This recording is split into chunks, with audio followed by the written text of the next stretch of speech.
సాయంత్రం సూర్యుడు కొండల్ వెనక్కి వెళ్తున్నాడు. ఆకాశం పసుపు నారింజ రంగులతో నిండిపోయింది. మా అరి మధ్యలో పెద్ద మర్రి చెట్టు, దాని కింద రామయ్య తాతయ్య నుల మంచం మీద కూర్చున్నారు. చుట్టూ మేమంతా పిల్లలు గుంపుగా చేరాము. తాతయ్య మాకు కథ చెబుతారు. ఈరోజు మీకు ఒక ముఖ్యమైన కథ చెబుతాను. ఇది మన భూమి తల్లి కథ అన్నారు. ఆయనక మొదలు పెట్టగానే మా అహల్లో కొత్త ప్రపంచం ఆవిష్కృతమవుంది. చాలా ఏళ్ల క్రితం ఈ భూమి ఒక స్వర్గంలా ఉండేది. అప్పట్లో మనిషి ప్రకృతిని గౌరవించేవాడు. ప్రకృతి మనిషికి కావలసినన్ని ఇచ్చేది. అంత ప్రేమ ఆప్యాయతలతో నిండిపోయింది. మేము ఆ కాలంలో జీవించాలనిపించింది. తాతయ్య తన కథను కొనసాగిస్తూ అపాతో ప్రపంచాన్ని మా కళ్ళకు కట్టినట్లు వర్ణించారు. ఒకప్పుడు మన నదుల్లో నీళ్లు అద్దంలా ఉండేవి. ఆ నీళ్లలో చేపలు రంగురంగుల్లో ఈదుతూ ఆడుకునేవి. ఆ నీటిని నేరుగా దోసిళ్లతో పట్టుకుని తాగినా ఏమీ అయ్యేది కాదు. అంత స్వచ్ఛంగా తీయగా ఉండేవి. నదుల ఒడ్డున పచ్చని చెట్లు బారులు తీరి ఉండేవి. ఆ చెట్ల నీటిలో జంతువులు పక్షులు సేత్తీరేవి. ఈరి చివరుండే బాగు ఎప్పుడూ నీటితో కలకలలాడుతూ పారేది. పిల్లలందరూ ఆ బాగులో స్నానాలు చేస్తూ కేరింతలు కొడుతూ ఆడుకునేవారు. ప్రకృతి అంటేనే ఒక పెద్ద పండుగలా ఉండేది అని చెప్పారు. అడవులు దట్టంగా పచ్చగా ఉండేవి. పెద్ద పెద్ద చెట్లు ఆకాశాన్ని తాకుతున్నాయా అన్నట్లు ఉండేవి. ఆ చెట్ల మీద రకరకాల పక్షులు గూళ్లు కట్టుకుని సంతోషంగా జీవించేవి.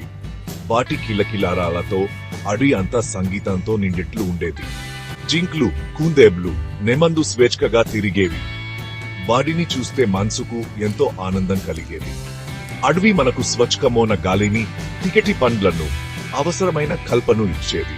మనిషి అవసరానికి మించి ఆశపడేవాడు కాదు. అందుకే అడవి తల్లి మన్ని తన బిడ్డల్లా కాపాడుకునేది. అడవిని చూస్తే భయం కాదు, గౌరవం కలిగేది అంటూ తాతయ్య చెప్పారు. ఆయన మాటలు వింటుంటే మా కట్ట ముందు పచ్చని అడవులు, స్వచ్ఛమైన నదులు కర్లాడాయి. ఆ రోజుల్లో పిల్లలు మీలాగే ఎంతో ఉత్సాహంగా ఆరోగ్యంగా ఉండేవారు. వాడ్డు మట్టిలో ఆడుకునేవారు, చెట్లు ఎక్కకేవారు, పండ్లను కోసుకుని తినేవారు. స్వచ్ఛమైన గాలి పీలుస్తూ స్వచ్ఛమైన నీరు తాగుతూ పెరిగారు కాబట్టి వాళ్లకు జబ్బులు వచ్చేవి కావు. ఎప్పుడూ నవ్వుతో తుళ్ళుతో సంతోషంగా గడిపేవారు. బాధ నవ్వుతో ఇళ్లన్నీ నిండిపోయేవి. ప్రకృతి ఒడిలో పెరిగిన ఆ పిల్ల ముఖాల్లో ఒక ప్రత్యేకమైన కాంతి ఉండేది. వాద జీవితం ఎంతో సరళంగా ఆనందంగా ఉండేది అని తాతయ్య వివరించారు. భూమి తల్లి కూడా ఎంతో సంతోషంగా ఉండేది. పచ్చని పైర్లతో కల్కలాడుతూ రైతులకు కావాల్సినంత పంటను ఇచ్చేది. భూమిని దున్నితే బంగారం పండేది. రైతులు భూమిని తల్లిలా పూజించేవారు. రసాయన ఎరువులు, పురుగు మందులు వాడేవారు కాదు. సేంద్రియ పద్ధతుల్లోనే వ్యవసాయం చేసేవారు. అందుకే పండిన పంట కూడా ఆరోగ్యంగా రుచిగా ఉండేది. భూమి, మనిషి, జంతువులు, పక్షులు అన్ని కలిసి ఒకే పెద్ద కుటుంబంలా జీవించేవి. ఆ జీవితంలో ఎంత ప్రశాంతత ఉండేదో తెలుసా అని తాతయ్య అడిగినప్పుడు మాకు కూడా ఆ ప్రశాంతత కావాలనిపించింది. తాతయ్య ముఖంలో ఒక్కసారిగా చిరునవ్వు మాయమ, కొంచెం విచారం కనపడింది. ఆయన గొంతు కాస్త తగ్గింది. కాని రాను రాను అంతా మారిపోయింది. మనిషికి ఆశ పెరిగింది. ప్రకృతిని స్నేహితుడిలా కాకుండా ఒక వస్తువులా చూడటం మొదలుపెట్టాడు. పెద్ద పెద్ద పట్టణాలు కట్టాడు. ఆ పట్టణాల్లో ఎత్తైన ఫ్యాక్టరీలు వెలిచాయి. ఆ ఫ్యాక్టరీల గొట్టాల నుండి నల్లటి పొగ ఆకాశంలోకి రావడం మొదలైంది. ఆ పొగ మన స్వచ్ఛమైన గాలిని పాడు చేసింది. ఆ గాలిని పీల్చడం వల్ల మనుషులకు దగ్గు, ఆయాసం వంటి కొత్త కొత్త జబ్బులు రావడం మొదలయ్యాయి. మన ఆరోగ్యం నెమ్మదిగా దెబ్బపట్టడం మొదలైంది అని చెప్పారు. అంతేకాదు, ఫ్యాక్టరీల నుండి వచ్చే మురికి నీటిని, రసాయనాలను నేరుగా మన నదుల్లోకి, వాగుల్లోకి వదిలేశారు. ఒకప్పుడు అద్దంలా ఉన్న మన నదులు నల్లగా, మురికిగా మారిపోయాయి. ఆ నీటిలో చేపలు, ఇతర జీవులు చనిపోయాయి. ఆ నీరు తాగడానికి కాదు కదా, స్నానం చేయడానికి కూడా పనికి రాకుండా పోయింది. తాగడానికి నీళ్లు లేక పశువులు, పక్షులు ఎంతో ఇబ్బంది పడ్డాయి. ఒకప్పుడు జీవందిలా ఉన్నది ఇప్పుడు ఒక మురికి కాలువలా మారిపోయింది. మనం మన చేతులతోనే మన నీటి వనులను నాశనం చేసుకున్నాము. తాతయ్య చెబుతుంటే మాకు చాలా బాధ వేసింది. రోడ్ల మీద కార్లు, బస్సులు, లారీలు పెరిగిపోయాయి. వాటి నుండి వచ్చే పొగ గాలిని మరింత కలుషితం చేసింది. వాటి హార్న్ల శబ్దాలతో ప్రశాంతత కరువైంది. ప్లాస్టిక్ వాడకం కూడా ఎక్కువైంది. ప్లాస్టిక్ సీసాలు, కవర్లు ఎక్కడ పడితే అక్కడ పడవేయడం మొదలు పెట్టారు. ఆ ప్లాస్టిక్ భూమిలో కలదు. అది వందల ఏళ్ల పాటు అలాగే ఉండిపోయి భూమిని పాడు చేస్తుంది.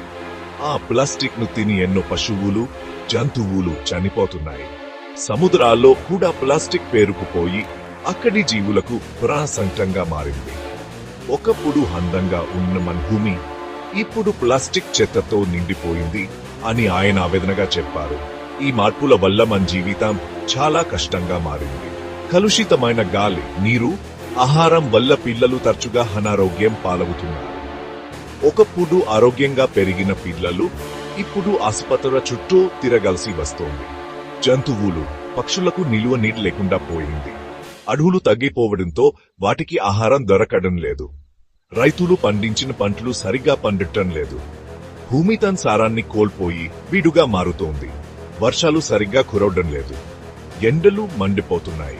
మనం చేసిన తప్పుల వల్ల భూమి తల్లి మనపై కోపగించుకుంది. అందుకే మనకు ఇన్ని కష్టాలు వస్తున్నాయి.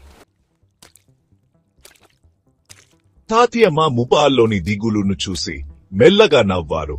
పిల్లలు, బాధపడకండి. జరిగిన నష్టాన్ని చూసి నిరాశపడకూడదు.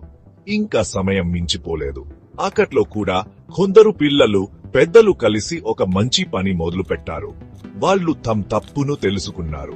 భూమిని మళ్లీ బాగు చేయాలి నిర్ణయించుకున్నారు. వాళ్లలో ఆశ మళ్లీ చిగురించింది. అందరూ కలిసికట్టుగా పని చేస్తే ఏనా సాధించవచ్చని వాళ్ళు నమ్మారు. ఆ నమ్మకమే వాళ్లను ముందుకు నడిపించింది అని తాతయ్య మాలో ధైర్యం నింపారు. ఆ కథలోని పిల్లలు మీలాంటి వాళ్లే. వాళ్ళు వారంతా తిరుగుతూ ప్రతి ఇంటికి ఒక మొక్కను ఇచ్చారు. ఒక చెట్టును నాటండి, మన భవిష్యత్తును కాపాడండి అని అందరికీ చెప్పారు. వారి ప్రజలందరూ కలిసి రోడ్ల పక్కన, ఖాళీ స్థలాలలో తమ పెరట్లో మొక్కలు నాటారు. కొద్ది కాలానికే ఆ మొక్కలు పెరిగి పెద్ద చెట్లయ్యాయి. వారంతా మళ్లీ పచ్చగా మారింది. స్వచ్ఛమైన గాలి మొదలైంది. పక్షులు తిరిగి వచ్చి గుబున్లు కట్టుకున్నాయి. ఆ పచ్చదనాన్ని చూసి అందరి మనసులు సంతోషంతో నిండిపోయాయి. ఒక చిన్న ప్రయత్నం ఎంత పెద్ద మార్పును తెచ్చిందో చూశారా అని తాతయ్య అడిగారు. అంతేకాదు, బాబాలు తమ ఆరిలోని చెరువును, బాగును శుభ్రం చేయడం మొదలు పెట్టారు. అందరూ కలిసి అందులోని ప్లాస్టిక్ ను, చెత్తను తీసివేశారు. ఫ్యాక్టరీల నుండి వచ్చే మురికి నీరు నదిలో కలవకుండా చర్యలు తీసుకున్నారు. నెమ్మదిగా ఆ నీరు మమలీతేటబడింది. ప్లాస్టిక్ వాడకాన్ని తగ్గించారు. బట్ట సంచులను వాడటం మొదలు పెట్టారు. ఇంట్లో చెత్తను వేరు చేసి కంపోస్ట్ ఎరువు తయారు చేశారు. కరెంటు కోసం సౌరశక్తి వంటి స్వచ్ఛమైన ఇంధనాలను వాడటం మొదలు పెట్టారు. వాళ్ళ చిన్న చిన్న ప్రయత్నాలే కలిసి ఒక పెద్ద ఉద్యమంలా మారాయి. భూమి తల్లి మళ్లీ నవ్వడం మొదలు పెట్టింది అని తాతయ్య కథను ముగించారు. తాతయ్య కథ చెప్పడం అభి మా అందరి వైపు ఆజగా చూశారు. ఆయన కల్టలో ఒక నమ్మకం కనిపించింది. చూశారా పిల్లలు, ఆ కల్లోని పిల్లల్లాగే మీరు కూడా మన భూమిని కాపాడగలరు. మీరంతా కలిసి మొక్కలు నాటండి, నీటిని వృధా చేయకండి, ప్లాస్టిక్ ను వాడకండి, మన చుట్టూ ఉన్న ప్రకృతిని ప్రేమించండి. మీరు ఈ రోజు చేసే చిన్న పనే రేపటి మన ప్రపంచాన్ని కాపాడుతుంది అన్నారు. మేమంతా ఒక్కసారిగా లేచి నిలబడి తప్పకుండా తాతయ్య, మేము మన భూమిని కాపాడుతాము అని గట్టిగా అరిచాము. మా మాటలు విని రామయ్య తాతయ్య ముఖం సంతోషంతో వెలిగిపోయింది. భూమిని కాపాడితేనే మన జీవితాలను కాపాడుకోగలం అనే సత్యం మాకు అర్థమైంది.